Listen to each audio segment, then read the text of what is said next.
tantangan-tantangan itu juga banyak, bahkan ya tetap banyak hal juga yang menjadi tantangan, termasuk izin, termasuk lingkungan sosial, juga termasuk lingkungan pergaulan. Ya banyak hal yang menjadi tantangan tentunya. Ketika sekarang saya pulang ke rumah, saya lihat SMP saya dulu, saya selalu ingat di sana dulu saya sering loncat pagar.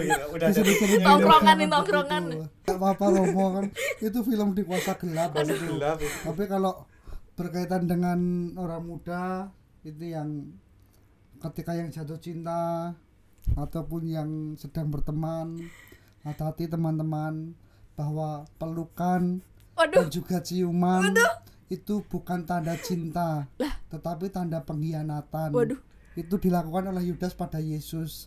Sebelum dia mengkhianati Yesus, dia itu memeluk dan mencium Yesus. Itu untuk yang percintaan, maka yang jatuh cinta wajar-wajar saja lah begitu. Halo semua, kembali lagi di Rungkat, Ruang Obrol Katolik. Bersama aku Karin.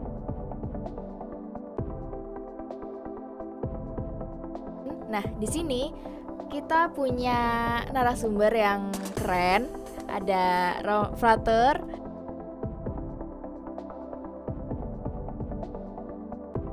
sama Romo.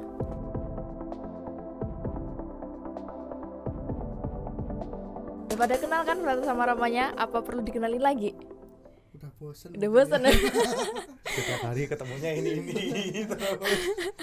Nggak apa-apa. Nah, di episode yang sekarang itu adalah topiknya hidup dalam panggilan menjadi imam Katolik. Nah, gimana sih jadi seorang imam Katolik itu? Yang memotivasi Romo untuk jadi imam Katolik itu apa yang sebenarnya? Imam lu mau, bukan calon imam lu mau. Oh, iya. Calon imam nanti. Banyak sih yang memotivasi. Kalau ditanya itu tentang motivasi untuk menjadi imam, itu banyak sebenarnya, tetapi ketertarikan awal atau motivasi awal saya ingin menjadi imam itu ketika kita bicara ke zaman dulu lah ya, zaman dulu biar agak panjang kan. Ketika saya menjadi misdinar, saya kelas 4 SD itu sudah menjadi misdinar. Nah, ketika suatu kali ketika saya menjadi misdinar, saya itu melihat seorang Romo, saya lupa Romonya itu Romo siapa, yang jelas Romo yang ada di Lampung. Romo itu memimpin perayaan Ekaristi, dan ketika konsekrasi perubahan antara anggur dan juga roti menjadi darah dan tubuh Kristus, itu kan setelah itu Romo menunjukkan ke umat begitu. Dan saya berpikir ketika menjadi missioner waktu, saya berpikir enak sekali seperti menjadi Romo. Ketika perayaan Ekaristi umatnya dapat yang kecil-kecil, dia makan hosti yang besar kan begitu. Minum anggur pula itu, maka saya mengatakan waktu itu kalau saya nanti sudah besar akan jadi Romo kan begitu. Itu yang ketertarikan awal saya lagi. Lalu berlanjut kesempatan saya selanjutnya masih sosok pribadi seorang Romo. Ketika pergi ke stasi, Romo itu kan selalu pakaiannya rapi, sekurang-kurangnya bajunya disetrika lah. Nggak tahu siapa yang nyetrika kan. Bajunya disetrika, lalu pakai celana dasar, lalu dimasukkan, kan keren itu kan ya, pakai sepatu lagi. Dan kalau yang dipakai itu sepatunya selalu seperti kelihatan baru, mengkilat lah begitu. Maka itu memotivasi lagi saya untuk menjadi Romo. Lalu kelihatan keren, ditambah lagi juga naik mobil kan ya. Keren. Waktu itu di tempat saya itu mobil itu masih jarang. Hanya Romo lah saya kira yang punya mobil, bajunya bagus, lalu pakai bajunya rapi, pakai sepatu. Maka itu memotivasi saya untuk menjadi seorang imam, seorang Romo begitu. Itu saya kira sedikit lah, kalau panjangnya nanti kita bisa ngobrol sambil ngopi gitu. Oke. Nah, kalau Frater nih, apa yang membuat Frater itu termotivasi untuk menjadi calon imam? Yang sekarang kan masih calon ya, karena belum ditasbiskan. Ya, saya pikir tadi cuman imamnya aja yang ditanya. Ya, kan calonnya juga. Siapa tahu nanti siapa tahu ada yang kepincut lagi lain-lainnya. Ya sebenarnya kalau misalkan hanya ditanya berkaitan dengan calon imam, kemudian apa yang memotivasi, nggak jauh berbeda tentunya dengan Romo Sulatin. Ketertarikan melihat sosok seorang imam Ya, atau tapi sosok bukan saya seorang, kan ya. iya waktu itu mungkin Romo belum jadi imam, Oke. karena kita masih ketemu seminari tinggi. Oh iya iya benar ya. Oh, sempat ketemu. Sempat ketemu, saya tahun rohani, Hmm? Romo tingkat 6 waktu itu sebelum lulus. Nah begitu masih ketemu di rekoleksi ya Ma ya, Ya. rekoleksi. Belum kenal. Iya sudah, Oh, karena sudah. memang Terpaksa sebenarnya terpaksa kenal. karena memang terkenal kalau Romo Sulatin Oh, terkenal. terkenal, Hanya humble-nya. Ya, saya Kenal nggak resehnya ya. kalau itu udah lain cerita itu ya. Mengaku ini. Iya. Artinya tetap ketertarikan itu yang menjadi dasar. Saya dulu ketika SMP itu sering diajak oleh Romo itu ke stasi-stasi. Gitu, saya dari paroki Kalirejo kebetulan dulu masih gabung dengan paroki Kalirejo. Nah, diajak ke stasi-stasi, berangkat hari Sabtu, nanti pulang hari Minggu sore. Kalau enggak pulang hari Minggu malam. Nah, di situ saya melihat bahwa oh ternyata tuh sosok seorang Romo tuh begini toh. Ketika dia datang di stasi, dia disambut dengan hangat. Kemudian juga banyak anak-anak yang suka, imamnya juga ramah, dan hal-hal lain yang berkaitan dengan pribadi Romonya. Tentunya kalau saya yang melihat waktu itu ya, pribadi Romonya, kemudian saya mikir, oh sepertinya jadi Romo enak. Gitu ya. Sepertinya jadi Romo enak. Nah, kemudian setelah itu beranjak saya kelas 2 SMP pada waktu itu, saya ngomong sama mama, saya sama ibu kan. Saya ngomong, kalau masuk seminari itu gimana ya, Mak? Nah, baru dari situ kemudian mama banyak bercerita tentang kehidupannya dulu, karena mama dulu kan sempat tinggal bersama para suster, dan kebetulan juga di biara itu dekat juga dengan pembinaan calon imam pada saat itu. Maka sekurangnya dia terus memberitahu, oh begini loh nak, kalau hidupnya para suster, begini loh nak hidupnya para imam, itu begini-begini. Nah, hal-hal sederhana itu sebenarnya yang akhirnya membuat saya sepertinya enak juga gitu kan, yang Tertarik. jadi seorang imam, menjadi seorang Romo. Ketika datang ke stasi, umat pada menyambut dengan hangat. Setidaknya itulah bayangan enaknya jadi Romo. Bisa jalan-jalan juga, plusnya kan begitu. Saya pikirnya dulu begitu. Oh gitu ya. Tahu banyak tempat itu ya. Iya. Artinya kalau misalkan nih contohnya, kalau nggak ada jadwal misa contohnya, oh pikiran saya dulu ya, itu bisa jalan ke sana kemari. Nah, itu dalam pikiran saya dulu, maka oh ternyata enak juga jadi Romo, bisa melayang ke sana kemari karena memang di satu sisi saya suka jalan-jalan. Ya kan begitu, wah enak itu jadi Romo. Nah, setelah itulah kemudian saya memberanikan diri nembung sama mak sama bapak untuk kemudian masuk ke seminari. Langsung dibolehin itu? Ya enggak lah, oh, tentu enggak. tantangan itu juga banyak. Bahkan ya tetap banyak hal juga yang menjadi tantangan, termasuk izin, termasuk lingkungan sosial, juga termasuk lingkungan pergaulan. Ya banyak hal yang menjadi tantangan tentunya. Nah, jadi kan Romo Sulatin punya cerita sendiri, Frater Vigo punya cerita sendiri. Nah, pastikan ada prosesnya kan, ada proses penyiapannya. Sebenarnya tuh proses penyiapan untuk masuk ke seminari dan menjadi imam Katolik itu gimana sih, Romo? Kalau ini sudah berkompeten memang dalam hal itu. Sudah jadi Romo loh kan. Iya. Tadi Frater sudah sedikit juga mengulas bahwa kalau keinginan mau jadi Romo tapi tidak diwujudkan ke jenjang pendidikan, pasti tidak akan jadi Romo. Saya tidak akan ketemu Kak Karin dan teman-teman kru yang atau tim yang ganteng-ganteng ini kan, atau tidak akan ketemu dengan Frater. Ya keinginan untuk menjadi imam, kalau yang saya alami selama ini ketika punya keinginan menjadi imam, saya juga seperti yang dilakukan Frater tadi, saya nembung kepada orang tua, dan saya kira waktu itu mereka sepertinya langsung mengizinkan begitu. Kok nggak yakin loh? Kok sepertinya loh. Seingat saya mereka langsung mengizinkan begitu. Tetapi setelah diizinkan, saya juga mencari informasi bagaimana cara masuk ke seminari begitu, dan kebetulan di stasi saya itu sudah ada yang masuk ke seminari duluan.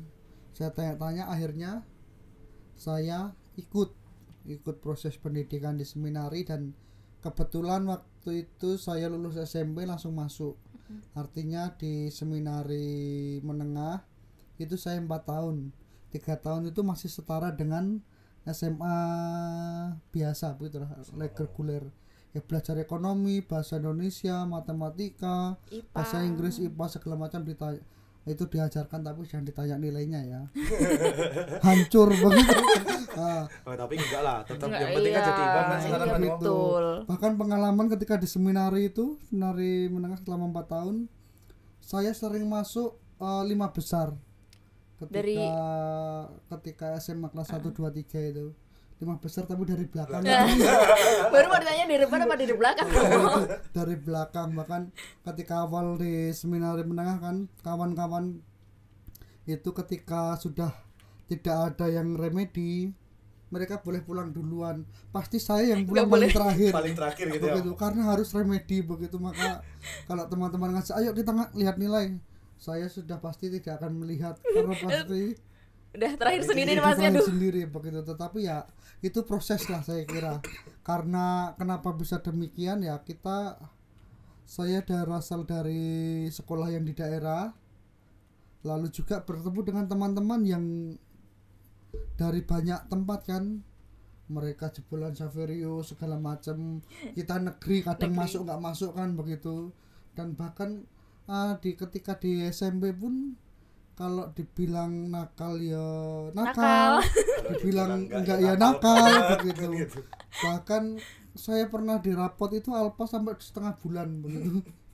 Itu artinya Itu alfa 1 kali berangkat 3 kali nggak berangkat. Tapi Itu 1 minggunya ya. Hebatnya saya waktu itu, orang tua saya nggak tahu kalau saya sering bolos. Pamitnya berangkat tetapi nggak sampai sekolahan. Ini nggak loncat pagar tuh kan, Bang? Sering. Atlet tuh berarti. Atlet. Ketika sekarang saya pulang ke rumah, saya lihat SMP saya dulu, saya selalu ingat di sana dulu saya sering loncat pagar. Tongkrongan. Itu selesai di seminari 4 tahun, lalu saya melamar ke Keuskupan Tanjung Karang untuk menjadi calon imam diocesan di Keuskupan Tanjung Karang. Dan di Pematang Siantar itu kuliah selama 6 tahun, tambah bonusnya 1 tahun itu sebelum kita kuliah, namanya Pengelolaan Hidup Rohani tahun orientasi rohani begitu. Itulah proses untuk menjadi imam. Apakah di situ selesai? Ya belum selesai, karena di pendidikan itu kan kita murni menggeluti studi kan tentang kitab suci dan lain sebagainya, ditambah lagi juga menggeluti hal-hal yang lain, mengolah diri dan sebagainya. Setelah lulus 7 tahun pendidikan, apakah langsung selesai sampai ditabiskan? Belum, harus nunggu 2 tahun lagi baru saya ditabiskan menjadi imam. Jadi kalau dihitung-hitung, sejak saya masuk tahun 2007, saya tabisan tahun 2021, berarti 14 tahun saya itu menjalani proses pendidikan di di seminari untuk menjadi seorang imam. Apakah pendidikan itu sampai sekarang sudah selesai? Ya belum, karena masih berlanjut seumur hidup namanya. Kita harus belajar mengolah diri, mengembangkan diri, dan juga banyak hal yang seharusnya bisa diolah begitu. Bahasa kerennya itu kalau sekarang ongoing formation. Begitu kan, kita harus membina diri dulu toh, baru membina orang lain kan begitu, supaya tidak dibilang jarkoni kan ya, nyuruh orang begini-begini tapi diri sendiri pun tidak beres kan begitu, tidak bisa. Nah, kalau dari Frater gimana nih? Apa yang menjadi proses penyiapan dalam panggilan imam yang sekarang menjadi calon ya? Masih calon. Ada tisu nggak tim kreatif? Tim kreatif. Kayaknya agak aduh kalau yang ini agak beda ini. Ada beda. ini lurus-lurus ini kan? Lurus-lurus Walaupun ini. Ada naiknya sedikit loncat pagar itu tadi. Ya, loncat pagar itu kan sebelum masuk seminari. Tapi seminari loncat pagar enggak? Kalau di seminari jangan ditanya. Enggak lah ya, Pak ya. Guru nego. Enggak lagi loncat pagar, merobos di got. Aduh. Mau dikon hanya untuk beli jajan kan gitu Oh kok. ternyata memang belajarnya dari iya, SMP. Sebenarnya begitu memang. Dan berkembang ternyata. Iya. Dikembang biakan jangan-jangan Semakin ahli gitu loh. jangan di seminar itu ayo ngajak temen nih. Ya. Justru malah dia yang diajakin kok ayo kayak mana caranya itu. Tentunya jauh berbeda ya kalau misalkan mau dikatakan. Saya itu ketika dulu dalam proses persiapan itu saya pengen masuk ke seminari, ada banyak hal yang menjadi tantangan. Yang pertama dari pihak keluarga sendiri. Bapak pada waktu itu tidak setuju dengan keputusan saya untuk masuk ke seminari. Nah, alasan yang pertama itu memang berkaitan dengan ya keinginan bapak untuk ya janganlah anaknya masuk seminari, kalau bisa nanti lanjutkan saja kerja bersama bapak atau nanti kerja lain karena masih punya adik-adik. Pemikirannya sudah sebagus itu sebenarnya, kan tetapi saya pengen masuk mau jadi imam gitu loh. Nah sampai akhirnya pada waktu itu saya mau masuk seminari, suruh ngisi formulir itu. Nah kemudian di bagian akhir itu ada tanda tangan orang tua. Saya minta kepada bapak. Oh, enggak saya palsukan. Saya minta tanda tangan bapak nggak mau tanda tangan. Bahkan ketika itu bapak nggak di rumah, saya jumpai bapak di tempat tetangga itu, beliau masih apa bahasanya rewang ya mau ya, Rewang. mengunggah kap gitu. Masang genteng gitu, memasang genteng itu, dudukan untuk masang genteng itu. Nah masih rewang di situ, saya minta tolong, Pak minta tolong tanda tangan. Ya bapak nggak mau. Sampai kamu yang kurang ajar sebenarnya. ya, Lagi rewang. Masih rewang suruh tanda tangan, kurang ajar anaknya ini di ya. rumah saya minta nggak mau. Gitu. Ketika sudah mepet saya minta, Ya. tetap nggak mau. Akhirnya ibu saya sambil nangis di pojokan rumah, pada waktu itu di pojokan ruang tamu, sambil nangis, kemudian ya sudah nggak apa-apa. Yang penting akhirnya saya bawa surat itu, saya datang berangkat ke seminari, ya dan akhirnya terus ditanya-tanya begitu. Nah kenapa mau jadi imam dan sebagainya. Terus di akhir itu dibilang, ini orang tuamu nggak setuju. Enggak Romo, yang penting yang mau jadi imam kan saya, bukan orang tua saya. Saya katakan seperti itu dulu. Dan ya puji Tuhan diterima masuk ke seminari. Mungkin kasihan sebenarnya Mungkin Romo. Iki enggak entuk restu iki. Mungkin juga karena dulu rektornya dari Kalirejo. Gitu. Orang dalam. Nah, ya mungkin ya kita nggak mungkin ngomong orang dalam kan. Iya. Mungkin itu berkat Tuhan. Ya kalau saya ngomong begitu ya. Jadi itu Romo kok berkat Tuhan. coba-coba ya. Ya. Ya dicoba-coba berhasil loh. Oh gitu. Ya, tapi belum Dingo, masih proses Dingo. Oh iya, masih setengah jalan. Iya. Udah apa seperempat? Setengah lah. Setengah Pun belum ada kok Mbak. Nah itu dari keluarga, kemudian juga dari lingkungan sosial keluarga ya, di lingkungan tempat saya tinggal ya, itu banyak orang yang mengatakan bahwa alah anak ini, anaknya orang ini mau jadi romo nggak mungkin. Oh disepelekan. Lebih ke situ ya, tapi dalam diri ya udah lo, yang mau jadi romo aku kok, bukan bapakku. Yang mau jadi romo aku, bukan orang lain. Nah saya mengatakan seperti itu dulu dalam diri saya sendiri. Maka hal yang sangat menjadi tantangan sebenarnya itu, dan satu lagi ketidaksetujuan bapak itu sampai muncul dalam perkataannya yang mengatakan kepada temannya begini, Mbak, saya nggak pernah bangga punya anak mau masuk seminari atau menjadi seorang imam. Begitu, saya baru akan bangga ketika anak saya sudah menjadi imam. Baru dalam hati saya katakan, ya jangan hanya bangga ketika melihat saya menjadi imam, banggalah nanti ketika saya mati masih menjadi imam. Mau mati sekarang? Ya kan belum jadi imam. Jadi setelah jadi imam terus mati gitu. Jangan dong. Bahaya doa nih. Saya kira kan begitu, sesuai harapan bapak, sesuai harapan orang tuamu dan harapanmu kan. Sampai batu aku loh kalau ngomongnya gitu loh.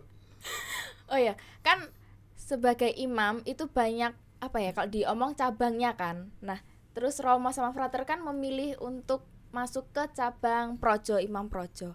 Itu apa alasannya? Nah, ini Romo dulu. Yang udah Yang jadi berpengalaman. Romo Oh iya. Alasan saya menjadi imam projo itu ya banyak sebenarnya alasan yang melatar belakangi begitu. Dari tadi motivasi awal melihat sosok seorang Romo, akhirnya itu mendasari saya untuk menjadi seorang imam, bahwa melihat waktu itu di paroki saya atau di stasi saya, tempat tinggal saya itu kan jauh dari paroki ya, jaraknya 11-12 dengan Sribawono, paroki Sribawono lah begitu itu. Dan pelayanan imam waktu itu saya kecil itu masih sebulan sekali kalau tidak salah.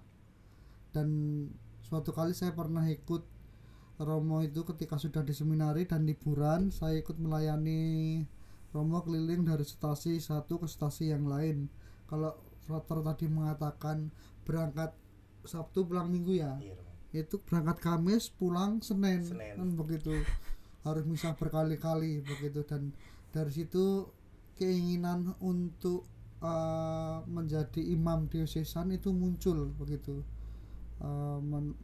Menjadi imam diosesan itu muncul di situlah, bahwa keprihatinan kekurangan tenaga imam di paroki saya begitu. Dan sejak awal saya ingin menjadi imam, maka saya memilih menjadi imam diosesan. Walaupun ketika saya memilih itu saya harus juga bertentangan dengan bapak saya begitu, karena anggapan orang waktu itu, dan bukan anggapan orang, anggapan bapak saya lah, bahwa dikatakan kebetulan di tempat paroki saya itu Romo Projo waktu itu, Romo diosesan, dikatakan Romo Projo itu mata duiten begitu.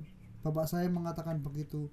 Bahkan bapak saya mengatakan kepada teman-teman yang sebaya dengan saya ketika saya di seminari, mengatakan demikian, kalau anak saya tidak menjadi imam SCY waktu itu, karena setahu bapak saya hanya SCY dan Projo, lebih baik nggak usah jadi Romo. Bapak saya dengan bedanya mengatakan itu. Lalu ketika saya liburan, ada orang yang cerita dengan saya, bapakmu kemarin mengatakan seperti ini mas begitu, karena belum frater kan. Lalu saya pulang ke rumah, saya tanya dengan bapak begitu, sore-sore saya masih ingat kejadiannya. Bapak pulang dari ladang begitu, ada tisu nggak? Lalu tim ada tisu nggak tim? Hari ini mengandung bawang loh kayaknya. Lalu pulang di pojokan rumah lah sambil duduk loh, santai dengan bapak. Lalu saya tanya, Pak, saya kemarin main ke sana begitu, main ke tempat teman saya kan.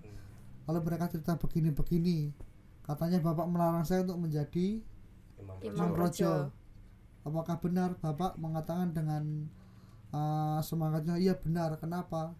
Bapak menjawab lagi dengan dengan tegas dan jelas, Romo Projo moto duiten. Bapak saya mengatakan demikian. Waduh lah.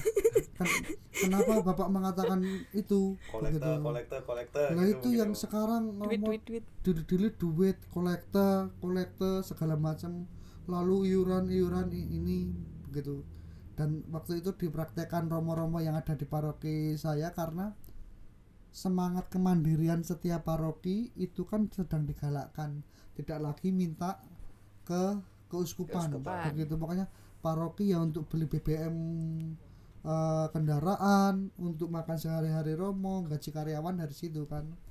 Maka dari situ ketika bapak mengatakan itu, lalu saya katakan, nah kalau demikian yang bapak katakan, ya besok yang pulang ke seminari bapak, saya katakan begitu dengan bapak saya yang di rumah nyangkul lah, kok iso bapak mengatakan begitu? Ya iso lah, wong aku arep mlebu seminari bapak ya ora ngongkon, aku arep dadi romo bapak ya ora nglarang, segala macam. Saya katakan demikian. Kok sekarang saya mau masuk projo bapak melarang? Ya udah bapak saja yang pulang ke seminari, saya yang cangkul begitu. Kalau malah nantangin ya, kalau memang demikian lebih baik saya cangkul di rumah kan. Akhirnya bapak saya nangis, enggak usah nangis, bapak laki-laki kok kan begitu. Udah akhirnya bapak diam saja, tetapi untung bapak saya waktu itu tidak jadi berangkat ke seminari menggantikan saya. Kalau jadi pasti saya nggak akan ketemu kalian. Iya, malah ketemu bapak gitu. Bapaknya market ke seminari kan gini, anakku mundur wae kan kayak gitu. Itu setelah itu berlanjut kan, saya tetap memutuskan jadi calon imam diosesan sampai dengan saya di Pematang Siantar tahun pertama pulang. Ya bapak saya kira mengatakan setuju, tetapi hanya di mulut, tetapi hatinya belum. Itu terlihat karena dari obrolan kami juga kadang nggak seperti biasanya lah begitu. kayak saya itu dibilang orang lain lah begitu. Perasaan saya waktu itu, dan itu terlihat dari gelagat bapak kan. Dan pada akhirnya saya pulang lagi setelah tahun pertama selesai, setelah liburan saya pulang ke Pematang Siantar lagi sampai dengan tahun kedua semester 4 ya kalau libur itu ya, semester 4 libur pulang ke rumah bapak. Saya tanya lagi, Pak, aku sih diizini ora dadi Romo Projo? Bapak saya tidak menjawab, dia dan diam saja, mungkin jengkel waktu itu ya, kurang ajar bocah iki. Cek tekon ini. Tapi saya yakin dari apa yang di raut wajah yang ditunjukkan bapak itu, bapak tetap tidak setuju, tetap berat hati. Akhirnya saya kembali ke seminari lagi 2 tahun, pendidikan S1 selesai seperti yang dilakukan frater sekarang, top tahun orientasi panggilan. Lalu saya pulang ke rumah. Ketika selesai top, saya pulang ke rumah ke bapak. Saya masih dilarang atau tidak, Pak? Bapak mengatakan, ya saiki terserah awakmu sing tenan. Ya bilang gitu kan. Katanya ditantang kan. Saya katakan begitu, sing tenan ya Bapak. Ya sekarang terserah awakmu. Lalu di situ saya mengatakan, ya sekarang itu tergantung pribadi masing-masing, Pak. Jenengan saja tidak tahu. Romo Projo itu enak seluwih apik kok. Karena yang anggapan bapak saya waktu itu yang Romo SCY lah yang bagus lah begitu ya. Ini maaf kalau nyinggung ya. Jadi saya membahasakan apa yang dikatakan bapak saya. Romo Projo itu ada yang lebih baik kok daripada Romo SCY. Lalu Romo SCY juga mungkin ada yang lebih baik daripada Romo Projo. Bukan itu yang mau kita lihat, tetapi ya tergantung pribadi masing-masing. Dan kenapa kena imbasnya karena kami hidup bareng dong. Misalnya yang kelihatan baik saya, dia juga nanti pasti akan ikut baik, ketularan baik. Kalau saya yang berbuat tidak baik, pasti semua Romo Projo itu elek. Romo SCY itu lebih apik ya. Itu yang anggapan bapak saya waktu itu, bukan mengatakan anggapan umat, itu anggapan bapak saya kan juga umat. Berarti itu ya begitu. Maka itu yang apa namanya, ada pertentangan saya untuk menjadi Imam Projo dari bapak. Kalau saya katakan bahwa kekurangan tenaga imam di Keuskupan Tanjung Karang, maka saya memutuskan untuk melamar menjadi imam di Keuskupan Tanjung Karang, dan puji Tuhan waktu itu diterima begitu. Entah Bapak Uskup penerimanya dengan terpaksa atau tidak ada yang lain, kasihan gitu ya, ada yang lain ya saya tidak tahu. Ya jelas saya diterima dan ikut pendidikan itu. Berapa angkatanmu? Angkatan saya masuk dulu itu ada 4 begitu, tetapi tahun kedua harus pergi 1, tapi dapat ganti kakak kelas saya turun ikut bareng dengan saya begitu. Artinya mungkin ya karena kasihan itu. Tapi kan zaman waktu itu 4 kayaknya udah banyak lah ya. Waktu itu udah banyak kalau dibandingkan sekarang kan begitu. Terus kalau frater nih udah ada awang-awang belum mau masuk ke SCY atau ke Projo? Kalau frater ini sudah masuk calon imam diosesan. Sudah masuk. Ya kalau sekarang sudah, tentu sudah. Penentuan itu kan ketika lulus dari seminari menengah, itu yang apa namanya, dalam konsepnya itu masih setara dengan SMA, tambahan 1 tahun untuk ya orientasi ya, pengenalan itu ya, pengenalan, ada materi-materi tambahan. Nah setelah dari situ kemudian memilih mau ke kongregasi atau mau masuk ke dalam Imam Projo, nah kan begitu. Nah kalau saya karena sekarang saya sudah dalam tahun orientasi pastoral, maka tentu saya sudah memilih begitu, dan saya memilih calon imam untuk Keuskupan Tanjung Karang. Bapakmu seperti bapakmu enggak? Iya Romo. Ngelarang juga, mata duitan. Ngelarang juga. Ya, tapi alasannya memang bukan itu. Dasarnya bukan itu. Hanya bapak saya itu waktu itu kan, ya kalau soal panggilan begitu, saya kan dulu sebenarnya pengen masuk ke konventual. Karena memang setelah unit pastoral Hati Kudus Yesus Sukoharjo itu mekar dari Kalirejo. Nah, kemudian yang bertugas bekerja di situ adalah imam-imam dari tarekat Fransiskan, dari konventual. Nah, maka melihat ya pribadi romonya, melihat sosok romonya yang ada di situ, kemudian saya juga merasa tertarik untuk kebetulan baik yang di situ ya. kebetulan baik yang di situ. Dan pas ketemu saya tuh baik lah, begitulah setidaknya begitu. Yang ketemu saya baik. Kan begitu. Nah, saya mempunyai ketertarikan pada saat itu untuk masuk ke konventual. Nah, kemudian bapak saya juga mengiyakan maksud saya gitu loh. Kalau mau menjadi imam tuh kayak itu imam konventual. Nah, setidaknya seperti itu. Nah, atau ya kalau seenggaknya kalau enggak pun jadi konventual ya udahlah jadi projo ya enggak apa-apa. Karena toh nanti juga ruang lingkupnya pasti akan di Tanjung Karang. Artinya mau kemana pun kalau misalkan ada sesuatu hal yang mendesak masih terjangkau untuk pulang ke rumah. Nah, kayak gitu dulu bayangannya ya Mbak ya. Bayangannya dulu seperti itu, Mbak. Nah, maka sampai saya memilih untuk masuk diosesan ya tetap melalui proses yang panjang.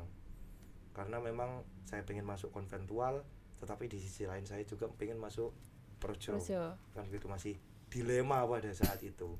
Tapi saya ingat bahwa pada saat itu sebelum saya mantap untuk memilih Tanjung Karang, itu saya melalui proses ketika pertemuan seminaris pada saat itu di Tanjung Karang kalau nggak salah, atau malah di seminari menengah, saya lupa.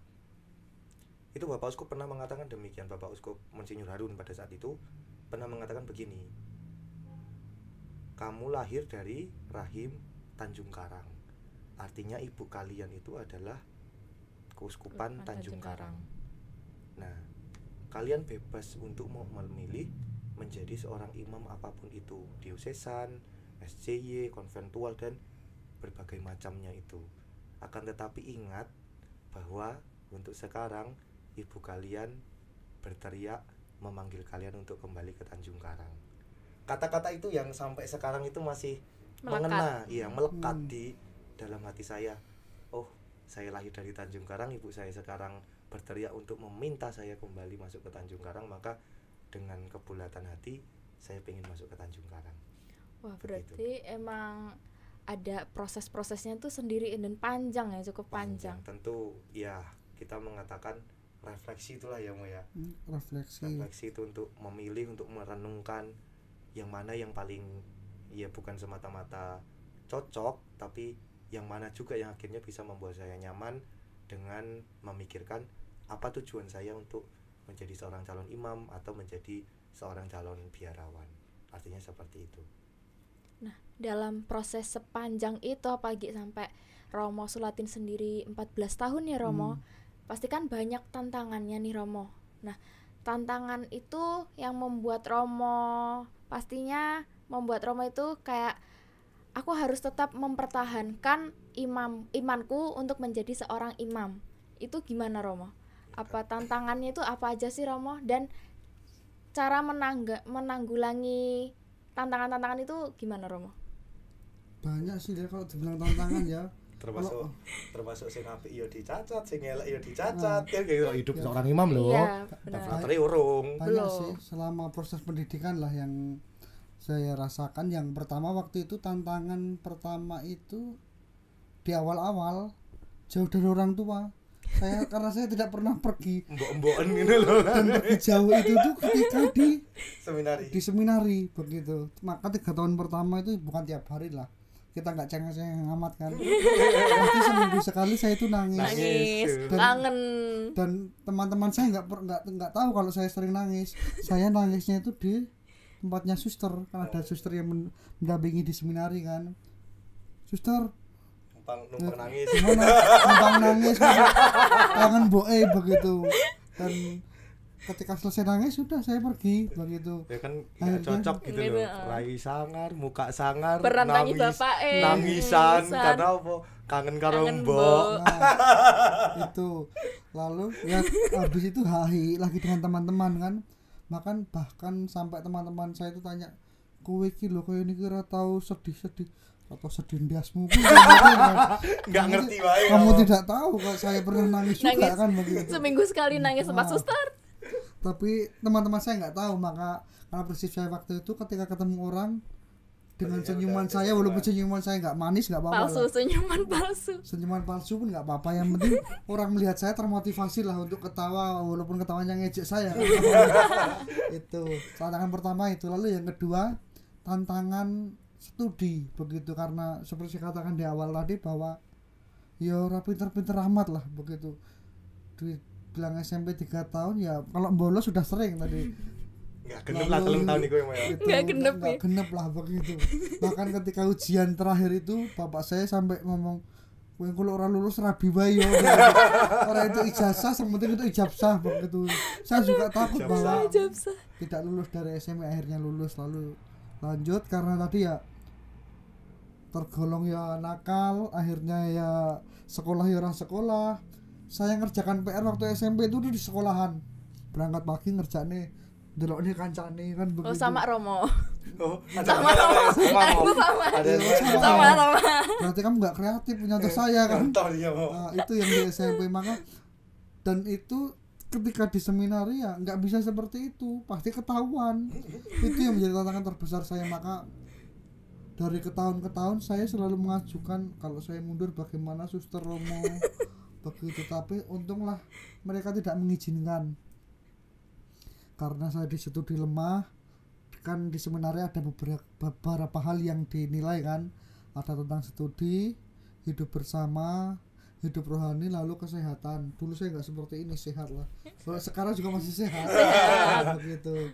Yang lainnya saya lebihkan lah, walaupun di sini kurang begitu. Itu selain studi bisa tertutupi lah dengan itu. Lulus dari 4 tahun di seminari seperti katakan Frater tadi, akhirnya memilih Pematang Siantar.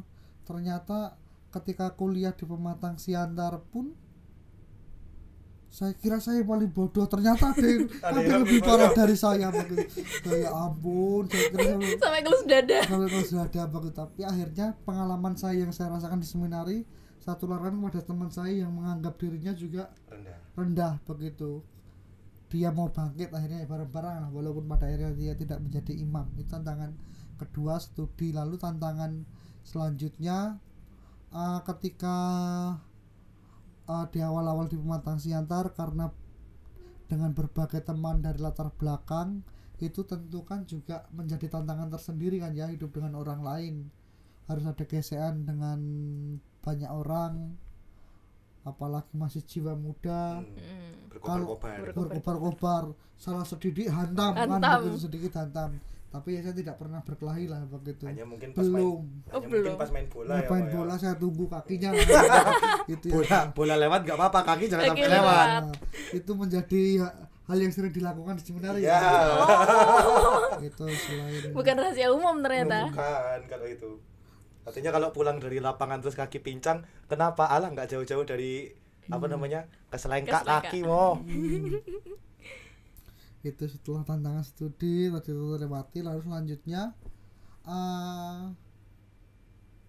di semester keempat ketika kuliah saya juga pernah mau mengundurkan diri. Alasan kenapa? Karena ketika proses pendidikan di seminari kan banyak kan ya temennya ya, dan yang sampai akhir bertahan itu waktu itu hanya 2. Salah satunya saya, teman saya SMA itu tinggal 2, yang satu masuk ke SCY ke Jogja, saya ke Pematang Siantar. Tetapi dalam perjalanan itu tahun semester 4 saya ingin mundur. Kenapa alasan mundur? Saya sebenarnya iri dengan teman-teman saya, teman-teman yang dari SMA tadi bareng kan, dia lulus seminari, lulus SMA, akhirnya mereka kuliah kan, sudah mulai kerja segala macem. Saya iri begitu, iri mau seperti mereka lah. Lalu membayang-bayangkan kalau saya dulu kuliah udah seperti mereka, sudah bisa cari duit sendiri, nikmati kredit sendiri, memandang rumput tetangga itulah kan. Lalu melihat mereka yang menikah paling anak wis luru. Sempat waktu itu berpikir seperti itu, seperti kata Frater tadi, rumput tetangga itu selalu lebih indah. Maka saya memberanikan diri waktu itu dari keirian tadi, iri yang tidak baik itu. Saya ketemu Romo, saya mengundurkan diri. Kenapa? Ini alasan saya sebutkan tadi. Lalu ternyata waktu itu Romo tidak mengizinkan. Coba kamu pikirkan, kamu renung-renungkan sampai saya beri waktu 1 bulan. 1 bulan lagi saya menghadap. Setelah 1 bulan lagi saya menghadap, itu selesai, Romo juga belum mengizinkan, suruh refleksikan lagi. Ya bahasa kasarnya dia mengulur-ulur waktu. Bahkan sampai akhir semester 4 itu kan jatahnya liburan. Lalu Romo itu bertanya, kowe apa sih arep balik? Arep leren begitu. Saya katakan iya Romo. Lalu sang Romo itu pembimbing tadi mengatakan, ya sudah, bawa semua kopermu, berisi barang-barangmu, saya kasih uang, pulang seterusnya, nggak usah kembali mak dek. Seperti petir di siang bolong. Maka jadi Malah ditantang balik malah kan. ditantang. Dari situlah saya tidak pernah berani lagi mengajukan pengunduran diri. Ya udah, lanjut aja lah berjalan, walaupun juga tertatih-tatih tentang studi, juga relasi dengan orang lain, dan juga tantangan juga banyak juga sih, yang ketika di akhir-akhir pun di seminari juga saya dulu hampir dikeluarkan juga karena keteledoran kan begitu. Maka saya refleksikan waktu itu, gara-gara kesalahan 1 menit, panggilan yang saya jalani itu hampir hilang begitu. Karena kalau yang di Pematang Siantar kan semester berapa tingkat 5 itu? Semester 8 tingkat 6 ya, Mo? Tingkat 5. Tingkat 5 itu semester 9-10 ya. 9-10. Semester 10 lah selesai. Kan kami pergi ke Setasi toh, ke paroki seperti inilah, nginep di paroki. Lalu besoknya pulang melayani, terus pulang toh. Lalu suatu kali, karena itu hari terakhir, saya izin pulang, ngomong izinnya agak malam. Tetapi itu tidak saya lakukan karena kelemahan fisik, lelah, tertidur sampai terbangun-bangun jam 12 malam. Waduh. Saya belum, waktu itu masih SMS karena masih belum ada Android, HP cumplung kalau bahasa kemudian seminari. Belum SMS ke Romo kalau saya nginap begitu. Akhirnya malamnya itu teman saya yang sekarang jadi Romo juga, Romo Santo itu telepon berkali-kali, "Ku nang ndi, Lek? Aku sik nang paroki gini-gini, wis kabari Romo orang-orang." Waduh. Dan saya pun siap kalau pastilah ini pasti selesai, karena menurut saya pelanggaran berat itu kalau frater sampai nginep tidak memberitahu kan begitu. Lalu saya pulang ke seminari dengan muka letih lesu lah, khawatir ketar-ketir dan berbeban berat kan nantinya itu. Pokoknya saya minta maaf, kesalahan saya begini-begini. Sekarang bagaimana rencanamu? Ya saya nggak punya rencana apa-apa Romo. Terserah Romo, saya disuruh pulang ya silahkan, saya dilanjutkan ya silahkan, karena suruh pulang pun memang kesalahan terbesar saya. Dan tetapi juga waktu itu masih Romo memberi kesempatan lah begitu Romo, saya untuk melanjutkan pendidikan begitu. Dan sebelum saya diberi kesempatan, saya ditanya, "Kamu pergi kemana saja?" Saya tidak pergi kemana-mana, saya yang nginep di paroki karena kebelabasan tadi itulah. Gara-gara waktu 1 menit sebenarnya untuk SMS toh. Tetapi saya lupa untuk SMS, akhirnya ya hampir bubar. Untunglah waktu itu tidak jadi dikeluarkan begitu. Mungkin ya karena kasihan tadi itu ya, mukanya muka kasihan. datang dah Ya. Muka sangar tiba-tiba lemes mau nangis kan, itu kan lucu ya, kan ada apa. Mungkin itu loh, mungkin langsung pasang muka mimba. Pokoknya dengan muka bersalah lah, penuh dosa sudah siap. Maka ketika diberi kesempatan oleh Romo itu untuk lanjut, saya berjanji dengan diri saya sendiri, tidak dengan orang lain. Kalau saya nanti diberi kesempatan, apapun ceritanya, saya kalau seminari untuk membutuhkan bantuan saya siap. Waktu itu kan kerja walaupun harus ujian, saya tinggalkan lah hanya untuk kerja begitu. Karena itu tadi berkat kebaikan seminari saya masih boleh lanjut dan bisa menjadi imam. Lalu yang tantangan terakhir yang sangat benar terbesar itu yang saya rasakan ya mengalahkan diri sendiri kan begitu. Kita mengalahkan diri kita sendiri, mengalahkan diri sendiri lah, ego, lalu juga hal-hal yang tidak baik lainnya harus kita kalahkan. Itu yang saya kira menjadi tantangan terberat, bukan hanya ketika pendidikan, sampai sekarang pun ketika menjadi imam ya tantangan terbesar tuh itu. Dari luar sebenarnya kalau kita bentengnya kuat beres, tapi dari dalam ini bentengnya yang kuat pun tetap jebol kan, begitu tantangan untuk mengalahkan diri sendiri dari egois segala macam itu yang perlu kita belajar terus menerus. Itu yang saya alami lah begitu. Kok sedih ya? Makanya itu tim kreatif udah nyediakan tisu di sini, udah dipancing dari tadi. Nggak ada tisu ya? Ini mengandung bawang cerita-cerita yang begini nih. Oke lah. Nah, terus kalau Frater Vigo sendiri nih, apa yang menjadi tantangan terbesar selama Frater itu menjalani pendidikan di Pemantang Siantar?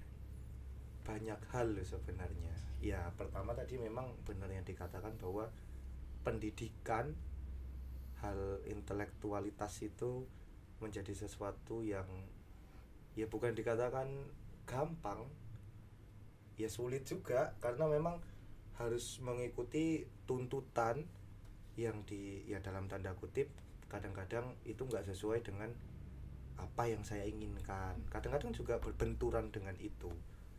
Dan juga kalau misalkan mau dikatakan juga, saya bukan orang yang mudah nangkap, mudah ketika orang menyampaikan sesuatu atau dosen menjelaskan kemudian saya bisa langsung menangkap, tidak. Saya orang yang perlu belajar beberapa kali, hanya belajar satu hal saja perlu mempelajarinya beberapa kali hingga saya mengerti dan akhirnya bisa saya jelaskan ulang. Nah, dari tantangan-tantangan itu, itulah yang menjadi tantangan terbesar. Intinya bagaimana saya bisa tekun untuk, ya bukan untuk mengalahkan ya, juga bukan untuk bersaing dengan yang lain, tetapi setidaknya bagaimana saya bisa bertahan dalam situasi yang kadang-kadang juga tidak menentu, terutama dalam proses belajar. Mata kuliah yang ini dengan mata kuliah yang lain kan tentunya berbeda. Hanya memang ada yang butuh ketekunan yang lebih dalam. Ekstra. Nah, itu sebenarnya yang menjadi tantangan yang ya bagi saya ya. Di lain juga hal-hal lain, tentu juga masalah dalam hidup komunitas dan sebagainya, itu tentu ya juga kita alami semua ya, karena tinggal bareng kan, bersama kan. Tentunya ya ada hal-hal di sana sini yang kadang-kadang juga menjadi masalah, menjadi tantangan juga, terutama yang saya alami juga karena memang perbedaan budaya sebenarnya yang awal-awal ya menjadi tantangan, karena memang di sini udah biasa dengan orang yang lembut-lembut ya kan, mau lembut-lembut. Nah, di sana ya bukan kasar, artinya nadanya lebih tinggi. Nah, berhadapan dengan situasi budaya yang berbeda itu juga menjadi salah satu tantangan. Dan kalau mau dikatakan tantangan terbesar itu pada saat itu adalah diri saya sendiri, memang benar kata Romo Sulatin tadi. Tapi berkaitan dengan itu memang saya hanya berpikir soal masalah yang mengambil itu adalah berkaitan dengan keluarga. Memang tidak jauh-jauh dari keluarga ada satu masalah pada saat itu yang akhirnya membuat saya kemudian pengen menyerah, pengen udahlah, stop lah sampai di sini. Saya udah pusing karena memang ketika saya berada di seminari, pikiran saya selalu berada di rumah. Ketika saya berada menjalani pembinaan, tetapi saya memikirkan orang rumah. Orang rumah itu maksudnya pacar tuh? Waduh. Enggak, mau orang keluarga. Tapi tadi kayaknya ayo mikir dulu nih. Ya enggak ya gitu. Enggak mau gitu. Minum aja. Iya. Masa dari kemarin hanya warnanya kayak gini ya? Aduh. Harus ada sesuatu yang beda gitu loh, tapi sponsor itu ya, Mbak. Sponsor ya? Duh, tim, tolong dong tim. Tim, usahakan tim. Tim, tolong dong tim. Bingung nih mau jawab apa tim. Fraternya kurang usaha ya. Minta cari sponsor ya. Sabar, mau masih proses ini. Pelan-pelan mau. Oke. Lanjut ya, Mbak ya. Iya, lanjut. Sampai mana tadi? Sampai sini keluarga. Mana-mana. Pacar. Bukan soal pacar tentunya, memang karena pada saat itu justru saya memutuskan ketika saya mau masuk TOR itu. Memutuskan pacarmu? Iya. Oh, gitu. Berarti sempat punya pacar? Iya. Oh. Waktu itu loh. Waktu itu, Romo gimana waktu itu sempat punya pacar? Enggak. Anaknya, apa namanya, mantan itu anaknya udah berapa, Mo? 2. Mantannya udah anak 2 loh. Gue sama tapi kok mau. Iya ya. Aduh. Tapi memang bukan pacar, karena pada saat itu saya memutuskan ketika saya menjalani hidup panggilan, ya sudah saya meninggalkan itu. Artinya kalau saya masih di jalan panggilan maka saya nggak macam-macam dengan hal itu. Artinya itulah prinsip saya yang saya pegang dari dulu. Nah, ini masalahnya ke keluarga, ada situasi tertentu yang mengharuskan saya memikirkan itu. Tidak pun saya memikirkan itu selalu muncul Kepikiran dalam pasti. pikiran. Kepikiran terus. Overthinking. Iya. Maka itu juga mempengaruhi apa ya? Kegiatan rutinitas yang ada di seminari pada saat itu. Mempengaruhi ya tentu istirahat. Ya memang untuk jam-jam kadang-kadang juga enggak begitu ini. Untuk acara rohani memang ada acara-acara yang lain enggak begitu berpengaruh, hanya memang pengaruh malah ke diri sendiri. Sulit tidur dan sebagainya, itu yang mempengaruhi ke situ. Maka kemudian saya memutuskan untuk ya udahlah, daripada saya juga di sini tersiksa, lebih baik saya memutuskan untuk mundur pada saat itu. Tapi ya ketika saya mengatakan itu, ya terus dibales, nggak menantang, memang ditantang balik malahan. Oh, Kalau misalkan kamu sekarang pulang, pertanyaan saya hanya satu, apakah kamu bisa menjamin bahwa kamu bisa menjadi solusi bagi mereka? Atau jangan-jangan ketika kamu nanti pulang, kamu hanya akan menjadi beban bagi mereka? malah menambahi beban. Iya. Nah dari situ saya berpikir, iya juga. Apakah memang ketika nanti saya pulang, saya bisa memberi solusi atau kehadiran saya setidaknya itu menjadi solusi bagi mereka? Atau bahkan ketika saya pulang, saya nggak bisa apa-apa, kemudian saya malah menjadi beban bagi mereka. Pada saat itu saya memikirkan itu, hingga akhirnya ya sudahlah, saya tarik lagi, nggak jadi saya mundur mau. Saya berpikiran pada saat itu, saya ya udah saya jalani dulu semampunya, sekuatnya begitu, sambil ya terus minta bimbingan sama staff pada waktu itu, romo-romo yang ada di sana tentunya. Nah, maka dengan itu kemudian ya terbentuk memberikan motivasi dan sebagainya, hingga akhirnya ya bertahan sampai saat ini. Artinya ya udahlah, biarlah, artinya tetap memang saya menjadi seorang imam bagi diri saya sendiri. Artinya untuk motivasi ya, maksudnya saya menjalani begitu ya, saya menjalani saya sendiri, kendati pun juga ada hal-hal yang lain, maka itu ya dalam arti tertentu menjadi urusan mereka begitu. Toh kenyataannya juga ada hal-hal tertentu yang menjadi ya setidaknya menjadi obat juga bagi mereka, walaupun saya nggak pernah mengatakan apapun, tetapi ketika melihat oh ya anakku sebagai ini, anakku tuh frater begitu, mungkin saja ada hal-hal yang berubah di situ. Tapi saya tidak mengharapkan itu sih sebenarnya, ya udahlah, artinya begitu. Sampai sekarang saya masih lanjut, artinya ya sudah, saya berjalan saya mensyukuri rahmat Allah yang bekerja dalam hidup saya. Itu sih aja sih Pak. Masih mau lanjut Tur? Enggak ada tisu, mau takut nangis mau. Masih mau lanjut jadi imam atau enggak? Oh ya masih, kalau jadi imam masih mau lanjut. Masih syukur lah. Aduh. Hanya tanya saya Tur. Ini takut salah jawab terus. Iya. Aku yang takut ngeri yang di samping ini. Aduh. Yang di samping ini agak ngeri sedikit ini. Kayak satset ada celah sedikit masuk. Ya, aduh. gitu. Makanya agak merinding juga ya sebenarnya di samping Romo ya. Enggak. Di satu sisi memang mungkin ya ada sesuatu hal gitu ya mau ya, pas dendam yang kemarin itu enggak ya mau ya? Enggak. Saya hanya tanya saja tadi. Begitu.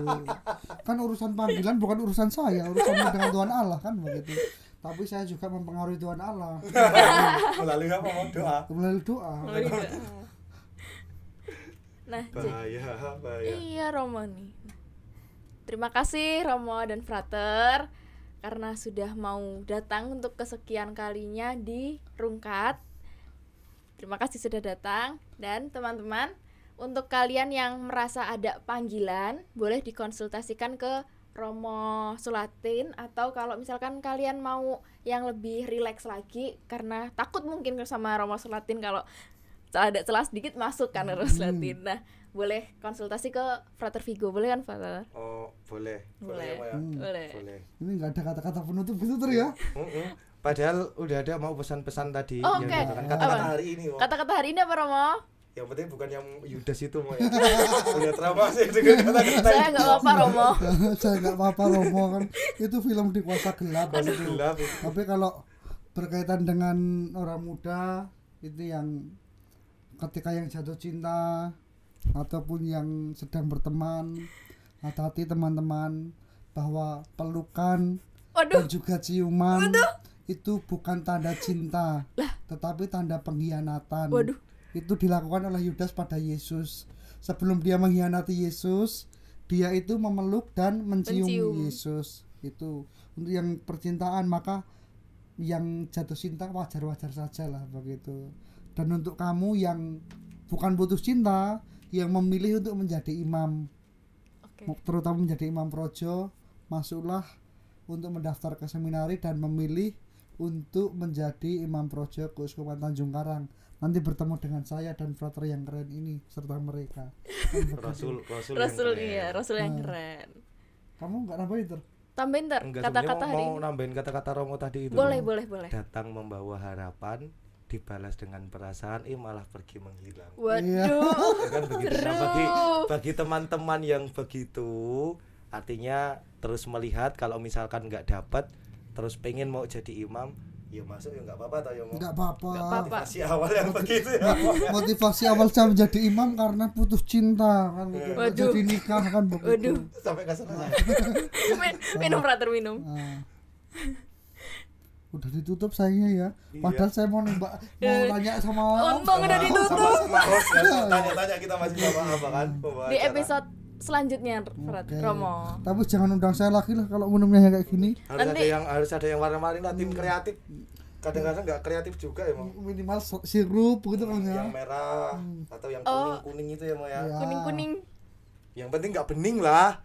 Begitu dia. Lebih sehat. Loh, yang kuning itu juga sehat loh Mbak, vitamin C itu loh Mbak. Kalau alasan kesehatan saya no comment lah. Oke Mbak. Ini pun nggak apa-apa, yang penting sehat kan. Oke Sobat Rungkat, jadi segitu aja episode kali ini. Dan jangan lupa like, comment, and subscribe. Jangan lupa share juga ya.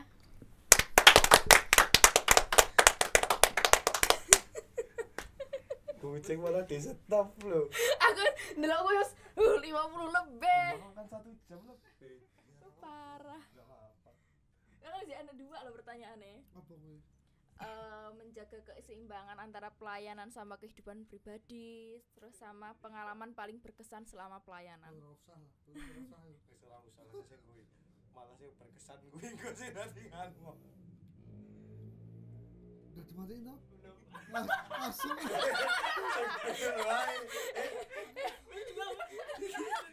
Oh iya.